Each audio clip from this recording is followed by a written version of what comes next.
ជំទាស់មិនឈប់ជំទាស់មិនឈប់ជំទាស់មិនឈប់អូយ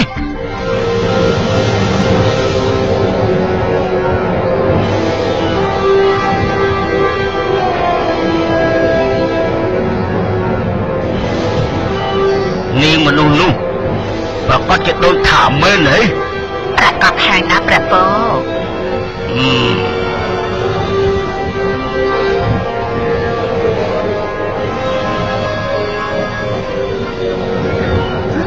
ព្រះមហេសី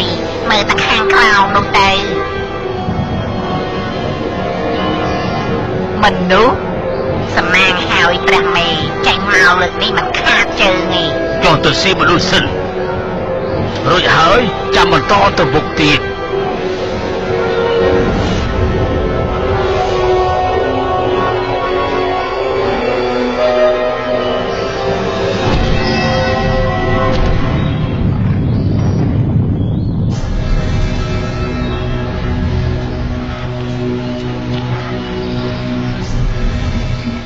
ព្រះអង្គ